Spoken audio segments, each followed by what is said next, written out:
আপনাকে এবং শাকিব খানকে আবারও স্ক্রিনে একসাথে দেখতে চায়। পুরান সিনেমায় আসলে একসাথে দেখার জন্য বারবার দেখছে, নতুন সিনেমায় আবার কবে একসাথে দেখা যাবে? হ্যাঁ, এই প্রশ্ন আমাকে প্রত্যেকবারই মুখোমুখি হতে হয়। অ্যাকচুয়ালি প্রত্যেকটা কাজের সাথে তো আসলে অর্থনৈতিক, ডিরেক্টর, প্ল্যানিং অনেক কিছু ইনভলভ থাকে। তারপরে কিন্তু একটা সিনেমা মেক করা হয়। লেটস সি, দেখা যাক কি হয়। আচ্ছা, আমরা অপেক্ষায় থাকবো।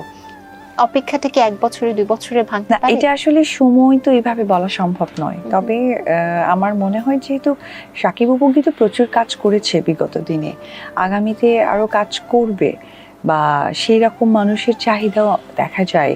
সো সবকিছুর জন্য না আসলে একটু মানে আমার মনে হয় যে টাইমিংটা তো বলা সম্ভব নয়, তবে অপেক্ষা করা সম্ভব। আচ্ছা, তাহলে আমরা অপেক্ষায় থাকলাম যে আবারও কবে আপনাদেরকে একসাথে দেখতে পারবো, সে অপেক্ষায় রাখলাম। একটা বিষয় আমি শুরুতে বলছিলাম যে আপনাকে দেখলে আমার মন ভালো হয়েছে, কারণ আপনি খুব সুন্দর গুছিয়ে গুছিয়ে কথা বলেন এবং এটা সবাই জানতে চায়, এত সুন্দরভাবে গুছিয়ে গুছিয়ে কথা বলার রহস্য কি? গুছিয়ে কথা বলার রহস্যটা বলতে পারবো না, তবে আমি এইটুকু জানি, আমার মনে হয় দর্শকরা একমত হবে, আমি সত্যি কথা বলি, তার জন্য তো ভাবতে হয় না। যেটা মনে হয়, যেটা সত্যি সেটা আমি বলেই দিই। আর মিথ্যা বললে অনেকবার ভাবতে হয়, চিন্তা করতে হয়, আবার পরবর্তীতে কোনো জায়গায় গিয়ে আবার বলবো, সেটা আবার ম্যাচ করবে কিনা। সো এই আর কি, মিথ্যা বলা একটা কঠিন কাজ, বিশাল সবাই পারে কঠিন, না। আসলে সবাই পারে না। ঈদে এবার আপনার কোনো সিনেমা মুক্তি পায়নি কেন? ছিল না, তাই মুক্তি পাইনি। সুন্দর অ্যানসার ছিল না, মানে প্ল্যান কি ছিল না, নাকি হচ্ছে প্ল্যান না। করেছেন বা পরে মুক্তি দিবেন? আমার এই বছরে 2টো সিনেমা একসাথে রিলিজ হয়েছিল একই মাসে, ফেব্রুয়ারিতে।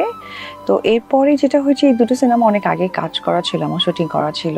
আসলে এর মাঝে আমি প্রথমেই যেটা বলছিলাম, আমার বিজনেস, আমার বাচ্চা, আসলে আমি কিছুটা বিজনেস গ্রো করতে চাচ্ছি। তো আমি যেহেতু একা মানুষ, তো আমাকে সব দিকেই মেনটেন করতে হয়, তো এটা পার্ট অফ, কারণ সিনেমার জায়গাটা টোটালি কিন্তু এখানে ফোকাস দিতে হয়। যেমনটা লাল শাড়ি দেখেছেন আমার প্রোডাকশন থেকে, ঠিক সেই চিন্তা করেই আসলে আমি প্রপার টাইমটা বের করতে পারিনি সিনেমার জন্য, তার জন্য আসলে দেখা হয়নি। তার মানে কি সিনেমা থেকে দূরে সরে যাচ্ছেন? মোটেও না, সিনেমা থেকে আমি সরবো কেন? এটাই তো আমার পরিচয়, এটাই আমার প্রাপ্তি। আর আমি যতগুলো কাজ করেছি, যতগুলো সিনেমায় আমার অভিনয় করা হয়েছে, সংখ্যা যদি চিন্তা করা হয় তাহলে কিন্তু হিউজ। পাশাপাশি তো আমারও স্টাবলিশমেন্ট তো হয়ে গেছে, আরো করা দরকার। যখন পরিবারের জায়গাটা বড় বা বৃহৎ হয়ে যায়, তখন চিন্তাধারা বৃহৎ করতে হয়। তো আমি তো তার ব্যতিক্রম না। সো সিনেমা থেকে অনেকেই যে ভুল ভ্রান্তিটা বলেন, আসলে ভালো গল্পটা খুব ইম্পর্টেন্ট, ভালো কাজ। আমি 1-2টো কাজ করেছি, ভালো অবশ্যই ছিল, না হলে আমি কেন করলাম, কিন্তু আরো ভালো ব্যাপারটা থাকে না, তো আরো ভালোর জন্য আমি আসলে সময় নিচ্ছি। তবে দেখতে পারবেন ইনশাল্লাহ। আচ্ছা, তার মানে এবার স্ক্রিনে যখনই দেখবো ধামাকা কিছু একটা দেখবো ইনশাল্লাহ, আশা রাখছি, আদারওয়াইজ না। আচ্ছা, আদারওয়াইজ আরো ওয়েট করতে হবে তাহলে আমাদেরও। চোখের দৃষ্টিকে আসলে বোঝাতে হবে যে অপুদের ভালো একটা কাজের জন্য অপেক্ষা করো। ঈদে সুপার ডুপার হিট মুভি ছিল শাকিব খানের তুফান, সেটা দেখা হয়েছে?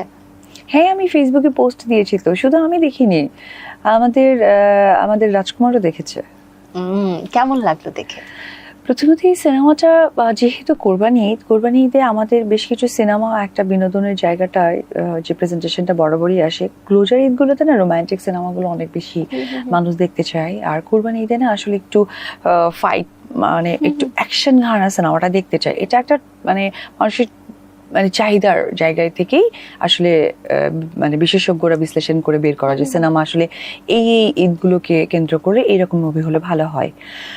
আর তুফানে যেটা আমার খুব বেশি ভালো লেগেছে, মানে ফার্স্টে যেটা বলবো, যে একটা সিনেমায় একটা আর্টিস্ট আসলে শুরু থেকে শেষ পর্যন্ত কিভাবে নিজের এইরকম দক্ষতা অভিনয় দিয়ে ধরে রেখেছে। আমিও তার সাথে প্রচুর কাজ করেছি, হিউজ, বাট আমি এই শাকিব খানকে আমি আমার কাজের মধ্যে পাইনি, যেটা আমি তুফানকে দেখেছি। আমি জাস্ট নতুন করে বলতে গেলে একটা নায়কের ফ্যান হয়েছে একদম। এবং একটা জিনিস আসলে তুফানের পর দেখেছি যে শাকিব খান নিজেকে ভেঙেছে, নতুন মোড়কে এনেছে, এবং এতদিন যারা শাকিব খানকে হয়তো পছন্দ করতো না বা সিনেমা দেখতো না, আপু, তারা ফ্যান হয়ে গেছে। অনেকেই শাকিব খানকে অনেক বাজে মন্তব্য করতেন এবং অনেক বাজে ভাবে তাকে প্রেজেন্ট করতেন, যেটা আমার খারাপ লাগতো। হ্যাঁ, কিন্তু আসলে মানুষ তো তাদের জায়গাটা বলবেই, কারণ মুখ তো আর কারো স্টপ করা বা কমেন্ট সেকশন তার বন্ধ করা সম্ভব নয়। মানুষের ভালো লাগা মন্দ লাগাটা তারা প্রকাশ করবেই।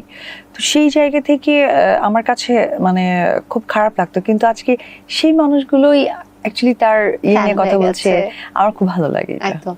তুফান সিনেমা নিয়ে অসংখ্য পজিটিভ রিভিউ আছে, তার মাঝে কিন্তু 2-3টা নেগেটিভ রিভিউ আছে। অনেকেই বলছে যে এই সিনেমায় কিছু সমস্যা আছে, পার্শ্ববর্তী দেশ থেকে অনেক কিছু কপি করা হয়েছে। তো এই প্রেক্ষিতে আপনি কি বলবেন অ্যাজ আ অডিয়েন্স হিসেবে, একজন স্টার হিসেবে, যেহেতু আপনি অডিয়েন্স হিসেবেও দেখেছেন আবার আপনি নিজেও ইন্ডাস্ট্রি সম্পর্কে জানেন, অ্যানসারটা কি হবে? এটা আসলে যারা এই বিষয়টাকে তাদের বিশ্লেষণায় দেখছেন, আমি তাদের বিশ্লেষণটাকে আমি ব্যাখ্যা দিতে যাব না। আমি এটুকু বলবো যে সিনেমা মানে হচ্ছে আমাদের সামাজিক অবস্থান, প্রেক্ষাপট এবং অন্যান্য সিনেমার থেকে ইন্সপায়ার হয়েই কিন্তু একটা সিনেমা তৈরি করা।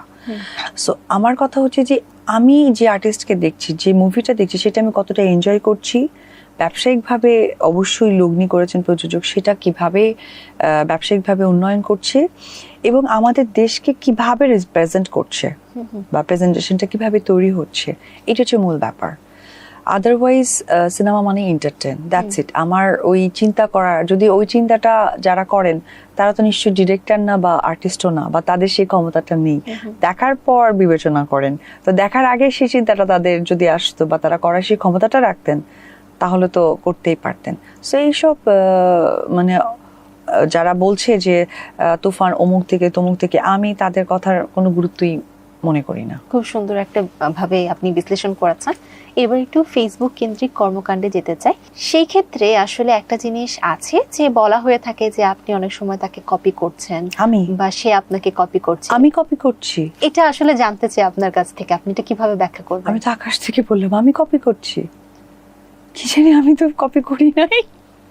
আর আমি আমি আমি কপি করি, তারপর বা আপনি তাকে করছেন বা সে আপনাকে করছে। আমাদের বিয়ের কথাটা জানতেন না? আমার তো একটাই উত্তর, আমার বিয়ের কথা জানতেন না? উনি আসলে এটা বাদে সব জানতেন আপনার সম্পর্কে। আমার কাছে মনে হয় আপনার উপস্থাপক হিসেবে হাসেন, আমার বিশ্বাস, কারণ আমি লং টাইম ইন্ডাস্ট্রি তো। সো লাইক আপনারা যে সিটে বসে আছেন এটা তো ইন্ডাস্ট্রির একটা পার্ট, তাই না? হয়তো বা সিনেমা না।